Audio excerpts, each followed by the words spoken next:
Last week we talked about the works of the flesh, verses 19, 20, and 21. Gave a quick look at those. And we said that this wasn't intended, it doesn't seem that Paul was intending to make a list of every possible sin, but these are kind of what we might call the umbrella things that all other things would fall under. And so we discussed those last week, and this week we're ready to talk about the good news, the good stuff. But the fruit of the Spirit is love, joy, peace, long-suffering, kindness, goodness, faithfulness, gentleness, self-control. Against such there is no law. And the Greek word for fruit there is karpos. And it's a singular noun in the Greek. Fruit in our language, we can use it plural. Fruit, apple, fruit, all of it.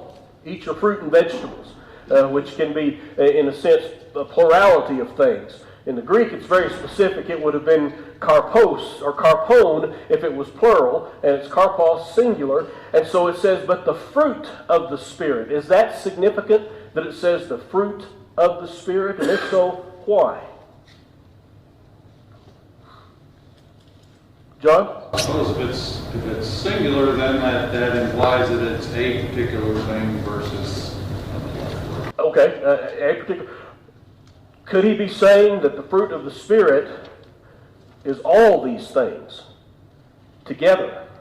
That if we live our lives as we should, that all of these are manifested in there, in our lives. Not just, well, I do pretty good at the love and kind of the peace. Joy, maybe not so much. Long-suffering, I don't do very well with that. No, I think what he's saying here is these are the fruit of the Spirit. Les?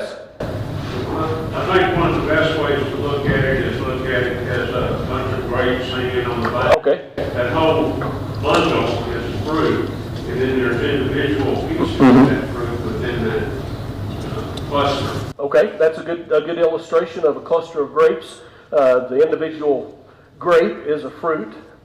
The cluster is fruit. And so these are things that we ought to be having in our lives and striving for. Not that we ever get them perfect or do it all just right. But again, that long-suffering one, I have trouble with that, don't you? Because I'm impatient. I want what I want, and I want it right now. And if I don't get it right now, I'm aggravated about that. And so that's something I deal with. Goodness, faithfulness, gentleness, self-control. Some of those things we may all struggle with, but that's what we're striving to have in our lives. And we start off with love. Why is it listed first? Because God is love? Why else? Yes? A lot of the things are going to follow pretty good once you have that. Okay. Yeah, what does Paul say? Is it 1 Corinthians 13? I can do this, and I can do that, and I can do that, and I can do that. All great, marvelous, wonderful things. But if I don't have love, what am I? Just a clanging gong. Just a noisemaker, basically. And so love is kind of the overarching thing that everything falls under. If we don't do these things in love, then they don't have the same impact. I can be kind, but if I don't love, then I may not be as kind as I could be. Gentleness, self-control, any of those things may not be as good when you think about the fact that there's no love involved in that. So love is a driving motivator because God is love, because it's something that we have to have. And that's why in 1 Corinthians 13, Paul goes on to explain what love is. And it's a very similar list to what we're reading here in the fruit of the Spirit. Not exact and not identical, but it's a very similar list. So it's important that we understand that we start out with that idea of love. Joy. What is joy? Biblically. Dave? Freedom from anxiety. Okay. Freedom from anxiety. Is happiness included in that? Yeah, I think so. Included in that. What's the difference between biblical joy and plain old happiness? Or is there a difference? Appreciating what God's given us, Vicki? I think of it more as contentment. Okay, contentment. Happiness is kind of a thing that comes and goes, you know. Mm-hmm. But contentment is kind of like a bedrock for me. Okay, so contentment, the kind of the bedrock of where we live. So what I'm hearing and what I'm thinking is joy is not just an emotion, but it's more of a mindset. That I can be joyful even when I'm unhappy, even when I'm going through something miserable and dealing with that. Mike, you had a comment. I was thinking about I would consider it all joy when you fall into various trials and temptations. He doesn't say be happy about it. No. And but he said you can count it as joy. So Yeah, count it all joy when you fall into temptation. Well, do you like temptation, trouble, trials? No.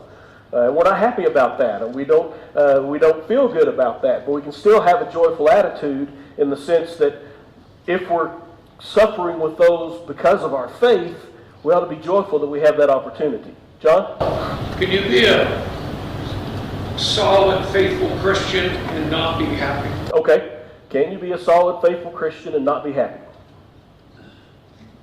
And I'm assuming you mean overall happiness. Well, an example, Job. Uh-huh. You said anywhere in the book of Job he was Happy? Yeah. Was Job ever happy? And yet he remained faithful in everything that he did and said. And he lived that faith, even though he was miserable in it. Dave? Paul, the person sings a song. When he had the opportunity to release, he was not good, I think I'm saying. I mean, yeah, he was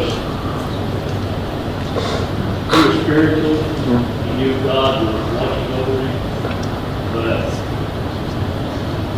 he used it better circumstances we can bless. Yeah, absolutely. So, again, we're going to be sad, we're going to be hurt, we're going to feel miserable at times because life will just deal us those cards every once in a while. And as we deal with those things, we can still have a sense of joy in knowing that overall, number one, God is watching over things. Number two, I've got a better place waiting for me in spite of what's going on right now that I can look forward to. And so, again, I think joy is more of a mindset. Again, as Vicki said, kind of the bedrock of where we live. It's our outlook on life. We have a joyful outlook on life even when we're not happy about life and things going on. Jim? I think it has to be to where other people are seeing that also. We're so joyful or happy that we're letting others know that there's something that we're happy about. Proverbs 17:22 tells us to have a merry spirit is like medicine. So our joyfulness should be like bubbling over sometimes to help others also. Yeah, absolutely. So again, love and joy, those are feel-good things, and we appreciate that. In fact, all of these in essence are feel-good. Go ahead, Vicki. There's a book called Happiness is a Choice. It's a very old one. It's probably not read anymore. But I think as Christians, we're going to go through a lot. But our outlook, we should not be grumpy, fuzzy people to the world. We should portray a joyful spirit. Because if not, then what do we have to them? Sure, exactly. It's something that sets us apart from the rest of the world, that we can be joyful even though life at the moment stinks and we're dealing with it. Steve? Define it as our outlook. Yeah, outlook. Yeah. I'd say that because we really just, we keep going forward, right? Happiness, like it's already been said, is that feeling you may have to that moment. Maybe you receive a gift or something, but joy is that outlook that, like Paul had. Sure. Yeah, it's where we live. It's who we are in our lives. And yes, happiness comes and goes with the things that we deal with, but you can probably all remember somebody that you know, and family, friends, or somebody that you've been close to who may be going through very serious health issues. And what can happen if you're going through some very serious health issues? Depression, gripey, and and mad and frustrated and all of that. But haven't you known people who've gone through those things with such grace, such kindness, such a positive outlook? And I always think, I hope that can be me if I'm ever in a similar circumstance. And you can get that way. John? I can't think of the right word so joy and happiness to me is kind of like hope and, well, I hope that's going to be me. Yeah. We have a hope, which is an expectation. Mm-hmm. Joy is kind of like that. Yeah. I'm happy in my situation right now or not. Joy is, like you said, content. Hope, I have an expectation versus, well, I sure hope something's going to happen. Mm-hmm. Yeah. Hope can be defined in two ways. Hope as our expectation of our salvation and our relationship with God, and that's a fixed, concrete thing. It's not we have it. It's not something that we're waiting on. Now, hoping I'm going to win Publishers Clearinghouse or something like that, that's altogether different hope, because that's a wish. It's literally a pipe dream, because it ain't going to ever happen. So there's a difference in joys that way. It's, again, something fundamental. Diana? I was just thinking about Paul, and of course we all don't know him too personally, but we have a lot of his background. I can't imagine that his world was, and all that he had done and been through, from one negative end to the positive end of his life, that he was like the happy joy that we express when we, get a brand new house or brand new car or whatever it is. But his spirit is a different type of joy. It's within, and sometimes it becomes very humbling. You just, and the world may look at you and say, oh, they don't look very happy, but what it is an inner spirit that is what God sees. And so I would imagine, even like with Job, and along with Paul, we didn't see the, let's whatever, because Job really spoke a lot of his demise as time went on. But the spirit within was still in, like John said, hope was there. There was still the reverence to get to God, but everything doesn't always feel good, but it's for the good. Sure, absolutely. Absolutely. So love, joy, peace. Again, that's one of those things that sometimes this world seems to take away from us, or can take away from us, is our peace. And yet, as Christians, we're supposed to have a peaceful, again, mindset, even in the absence of peace in our lives. And peace, again, depending on how you want to define it, a contentment, a satisfaction, joy is part of that idea of peace, I think, as well. So love, joy, peace, long-suffering. What other word could we use for long-suffering? Patience would be a good word. Be patient. And again, like I said earlier on, I'm not necessarily a patient person. And probably if all of us were to speak honestly, none of us would feel that we're very patient people. And some of that has to do with our personalities and our mindset. Some of that may have to do with the world in which we live, when you can almost have anything instantly. I mean, if you want to buy something, you can get it on Amazon and it's here the next day, in many cases.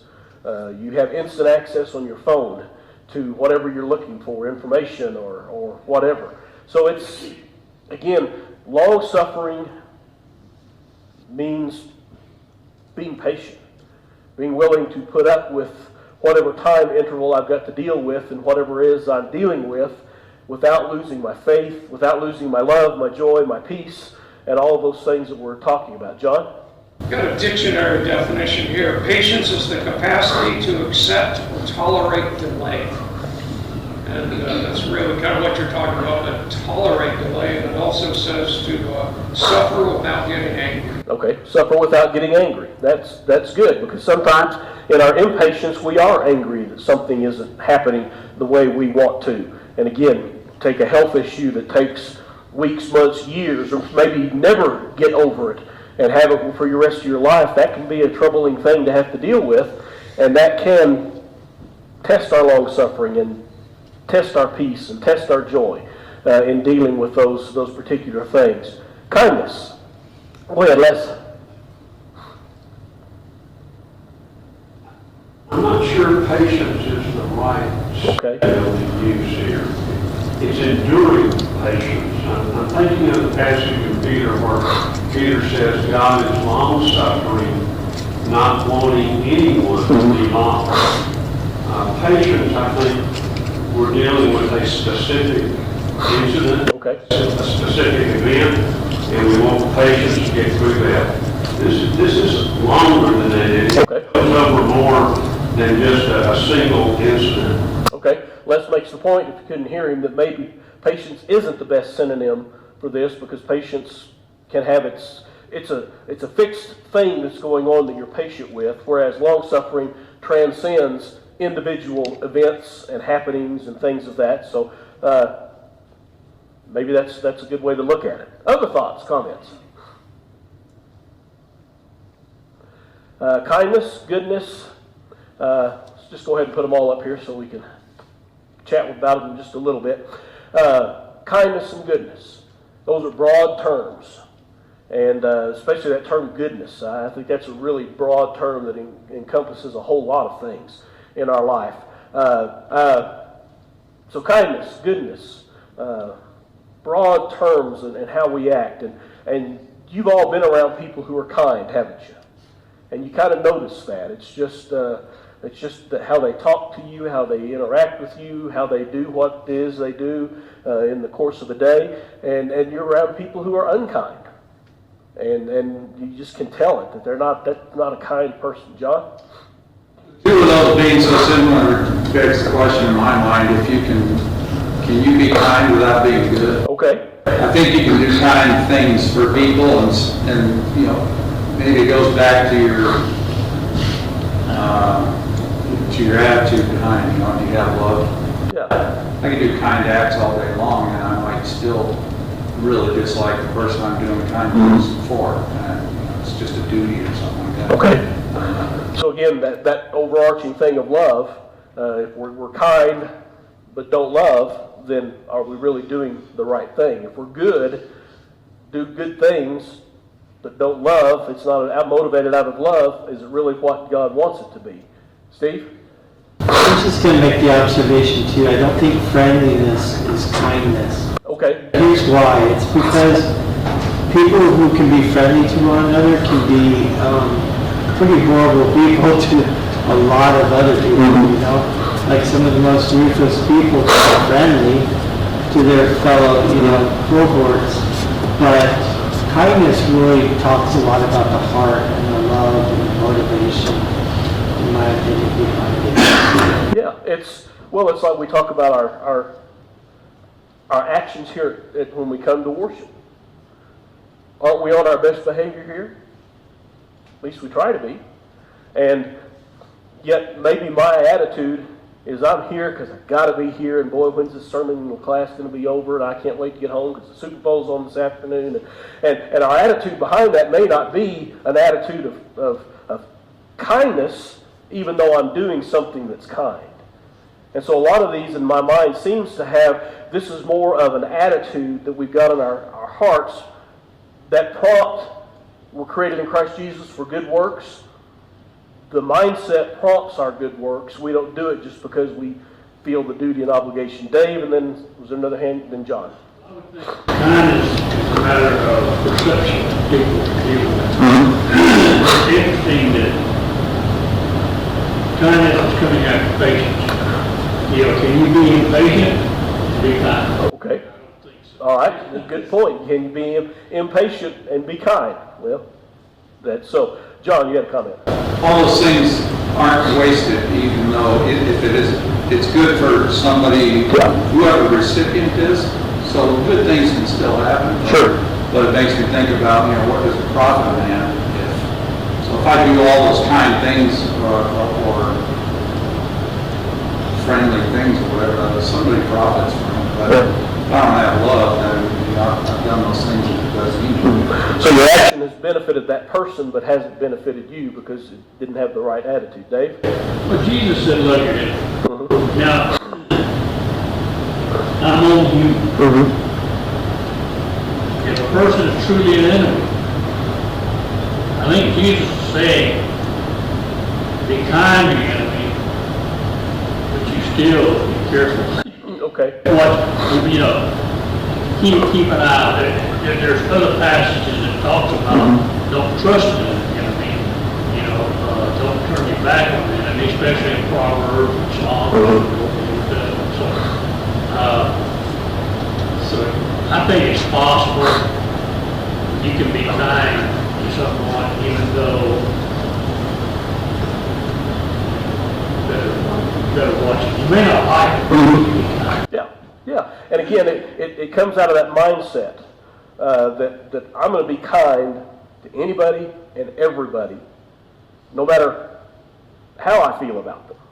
I'm going to still be kind because that is what God expects of me. Yes? I think also a lot of people forget that in these examples, the kindness and goodness, a lot of people can display it to other people, but they don't do it to themselves. Sure. And so I think that Jesus was teaching us we need to do what's inside of us. Yeah. We need to do it in a way that benefits us as well. Yeah. Sure. Because you can go out of your way to be kind the whole time, got your teeth grit and griping and mumbling and complaining that you're having to do it. Well, that doesn't do, yeah, you do something nice for somebody and that's a good thing and they benefit from it, but you haven't done yourself any good because your mindset behind that is not what it ought to be. Steve? Just one more passage. I was thinking of Matthew 10, verse 16. I'll read it really quick. Okay. Behold, I send you out as sheep in the midst of wolves. Therefore be wise as serpents and harmless as doves.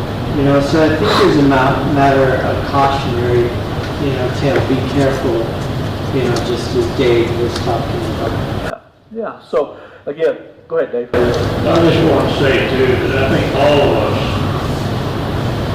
most people, possibly even people within the body of Christ, who we enjoy, we show kindness, we greet them, and we accept them as brothers in Christ, but we don't necessarily go on a week-long fishing trip. So, just because you're not emotionally, when we say love, I'm not talking about biblical love that is talked about here, agape, but phileo love. Just because you're not emotionally connected to someone doesn't mean that you're unkind to them. Sure. There are people that nobody wants to. Some people will spend time with them, some people don't. And again, I don't think God expects us to set aside our emotions and associate people we just don't really know to be. Okay. All right. Love, joy, peace, long-suffering, kindness, goodness, faithfulness, that's a given, isn't it? We're to be faithful in our walk as Christians and in our lives that we live and with each other and with our Lord. We understand what faithfulness is. Gentleness. Again, back to Steve's passage you read out of Matthew. Be like doves.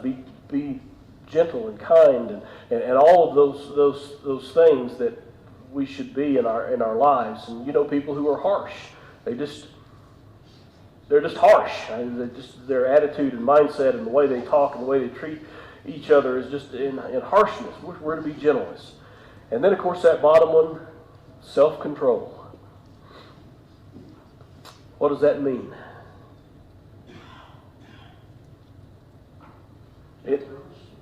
Temperance. I think it's more than just keeping the temper. It's in that day,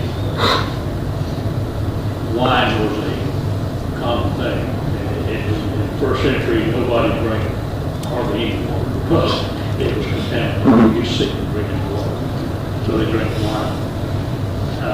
Temperance would be don't drink too much. Yeah, self-control is just being able to force yourself to do or not do something that you know is, do something if it's going to be good, don't do it if it's going to be bad. Just be able to control yourself. And you've seen videos on YouTube probably of somebody who just loses it. Have you seen those? Just loses their mind for a few minutes, and the things they'll do in that just is amazing. And that's what it's talking about. We've got to keep ourselves in control at all times, because if we don't, then we risk doing something that we're later going to regret, or that God's not going to be pleased with, because in my lack of self-control, I've said something or done something that has been hurtful to somebody, and that's not what he wants. So again, this is just not meant to be a complete list, but probably everything that we deal with can be found as a subheading of one of these things. And that's why Paul used those. And again, all of them overshadowed by love. That's the main one that we've got to keep in mind. If we love, then it's going to be natural for us to be joyful, to be at peace, to be long-suffering and kind, and all of those things. That's going to help us in the process of this fruit that we're supposed to have in our lives as we deal with each other and all of those things.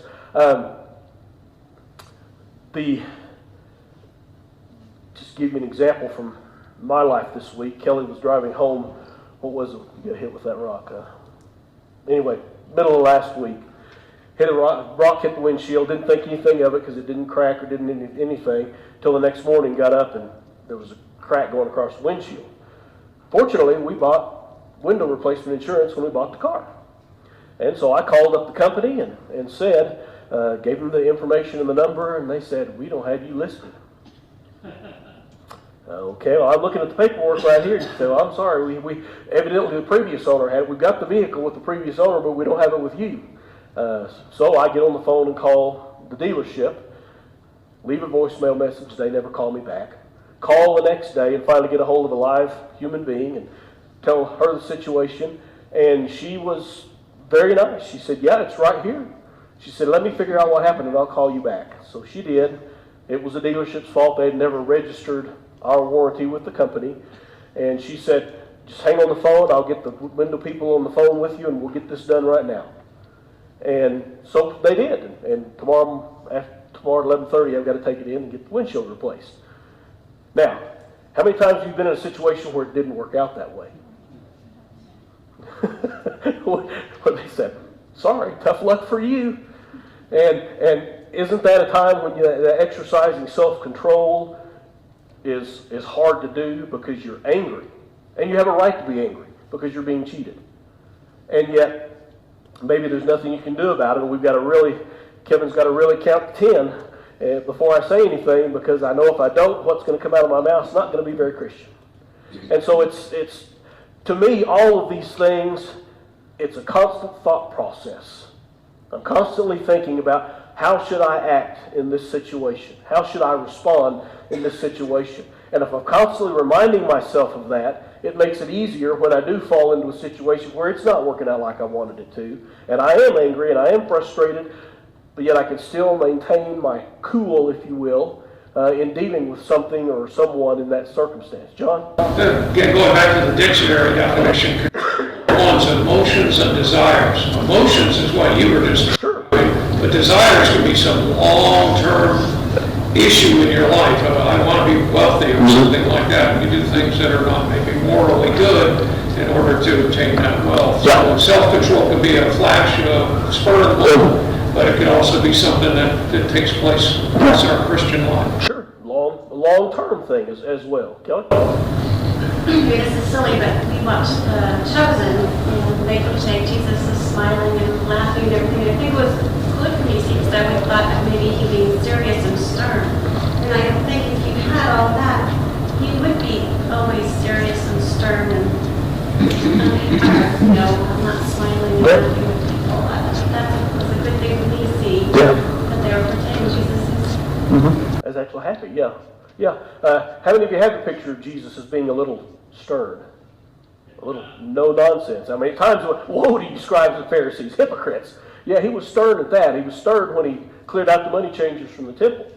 But how many of you have seen The Chosen? Couple. It's an adaptation, a recent production of the story of the life of Christ. And as all stories, they take artistic license and liberty. They have Matthew, the character of Matthew. Never would have pictured him that way, and maybe he was. I don't know because we never met him. But anyway, if you have a chance, it's worth your time to watch. It beats a lot of the other shows we can watch on TV. And but there's several seasons now, and they picture Jesus as a very happy, outgoing guy. And again, Kelly and I talked about that. You sometimes have him pictured as being so serious with the mission he had to do that he didn't have that, but he must have been happy because he knew he was doing what he was supposed to do, and he was happy to be helping his people. And again, just an emotional response to that. But I think it's again that all ties together with these. If we can master these things and have them as the mindset of our life, I think we will be happier overall than if we don't. Because if we don't have these things, there's always going to be something that's going to be niggling at us, something that's going to be bugging us, and you can't be happy when you got that worry behind you that's kind of eating away at you. Steve? A good way to think of these fruits of the Spirit is to remember Jesus on the cross in his most one of his most dramatic moments. He was kind, and he had these qualities while he was suffering on the cross at that very moment. And that says a lot, and it says that in one of the most painful ways to die, that you can have that, whereas, other people would probably be cursing, those who put them on there and be just horrible, because they're suffering up there, but you still maintain that control of those qualities. Absolutely. So, again, I think we all understand what we're saying here. We understand what these things mean. Against such there is no law, or one version uses the word restraint. You can't do too much of these. You can't overdo these. They're just that important and that powerful and that necessary in the world, whereas any of the works of the flesh is too much. There is restraint against those. There is law against those. And Paul has succinctly pointed that out in what he said to the church at Galatia. You don't do these things because they have no place in the life of a Christian. So there's a restraint there, but these, there is no restraint. The more of it you can have, the better. And you can't practice it too often or too much in your life. All right? Thoughts, comments, questions on any of that since we're about done with class? All right, we'll just get started on this and won't get to discuss it very much. And those who are Christ have crucified the flesh with its passions and desires. Again, he's continuing on with what he said about the work of the flesh. If we live in the Spirit, let us also walk in the Spirit.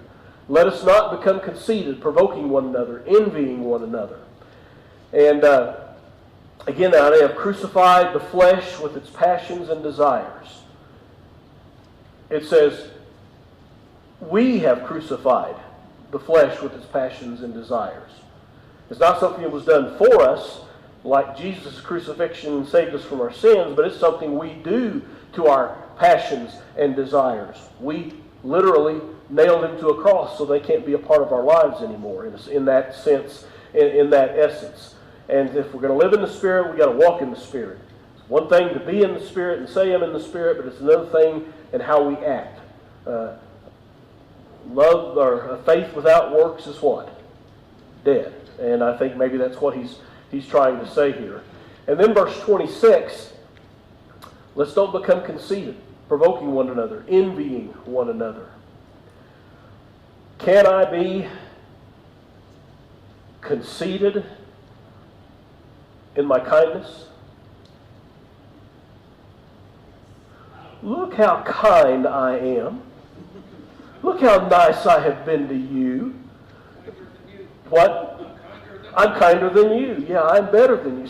So again, and I don't know if that's what he's talking about here, but again, we've said this over and over, There was an issue within the churches of Galatia about the Judaizing teachers and trying to insist that you had to keep the old law in order to do it. Anytime you have that tension within the body of Christ, there's some people who are probably very conceited about their view. Conceited about the fact that they required circumcision. Look how important and good I am, even though they were totally wrong. Or on the other side of the coin, people who say, no, you don't have to be circumcised, can be just as conceited in the way they approach that. And so don't be conceited, because that provokes other people. And we don't want to be a provoker. Envying one another. Provoker, envying, don't you envy people sometimes, whether you want to or not? You look at them and think, wow, they just got it all together.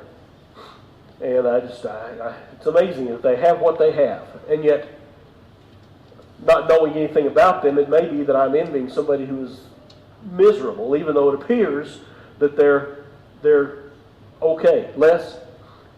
We have an innate ability to take everything that God has given us that's good and use it for evil. Think about the Corinthian church and the miraculous gift of the Spirit. How they want to use this gift of the Spirit or fruit of the Spirit can be used. Absolutely. Absolutely. And that'll make a good last word for us. We'll pick up there, Lord willing, next Sunday morning.